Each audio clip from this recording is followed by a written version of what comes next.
Assalamualaikum warahmatullahi wabarakatuh. Halo sobat tercinta semua, dimanapun Anda berada, semoga kalian selalu dalam keadaan sehat dan diberikan kemudahan dalam segala urusan kalian. Tentu saja urusan-urusan yang membawa kebaikan ya.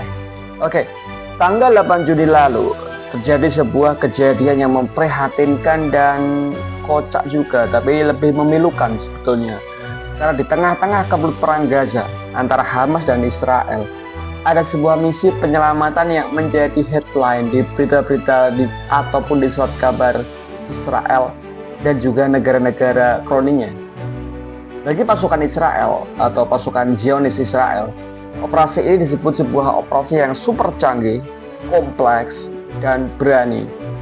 Keberhasilan operasi tersebut disambut dengan genggam gempita yang menggema di pantai-pantai Tel Aviv di wilayah kekuasaannya Israel. Beberapa sandera yang berhasil diselamatkan oleh pasukan militer Zionis Israel yang dikatakan sebagai pasukan elit ini berhasil menyelamatkan 4 orang. Mereka bernama Noah Argamani 26 tahun, Almog Merjan 22 tahun, Andrei Kozlov 27 tahun, dan Shlomi Ziv 41 tahun.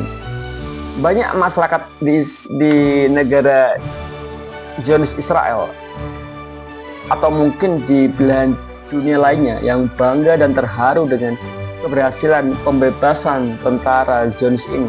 Tapi kalian tahu nggak bahwa dalam proses pembebasan sandera yang berlokasi di kawasan padat penduduk di Camp Nuseirat, di camp ini dapat banyak pengungsi yang dikelola oleh PBB, Perserikatan Bangsa-Bangsa, bahwa ada total 274 orang, termasuk 64 anak-anak dan 57 wanita, serta melukai lebih dari 700 orang. Dan banyak media dan organisasi kemanusiaan yang mengatakan dan ataupun menggambarkan kejadian pembebasan yang dilakukan oleh oleh tentara Israel ini adalah sebagai pembantaian. Bayangkan, tentara Zionis ini sengaja menggunakan truk bantuan kemanusiaan secara diam-diam untuk menyusup di Camp Nuseirat. Dari situ mereka masuk dan membantai banyak manusia yang tidak berdosa. Salah satu organisasi medis di Gaza, Masyarakat Bulan Sabit Merah Palestina atau The Palestine Red Crescent Society atau disingkat PRCS, sebuah organisasi medis yang didirikan oleh Fatih Arafat, saudara dari mantan Presiden Otoritas Nasional Palestina Yasser Arafat. PRCS mengatakan bahwa militer Zionis Israel ini mempunyai bermuka dua, karena mereka bersembunyi di dalam truk bantuan yang dianggap sebagai kejahatan perang terhadap warga sipil. Pasukan Zionisme ini menipu masyarakat dengan berpura-pura memberikan bantuan karena mereka menggunakan truk yang biasa digunakan oleh tenaga medis di sana untuk memberikan bantuan. Penduduk Nuseirat yang sebelumnya mendapat serangan melaporkan bahwa penembakan artileri selama berjam-jam, dan wartawan lokal juga mengatakan bahwa ada banyak mayat berserakan di jalan-jalan setelah kejadian pembebasan sandera tersebut. Petugas pelapor khusus PBB untuk wilayah pendudukan Palestina, Francisca Albanese, mengecam bahwa tindakan Israel ini sebagai kamuflase kemanusiaan, dan mereka malah memberikan yang namanya disaster of humanity.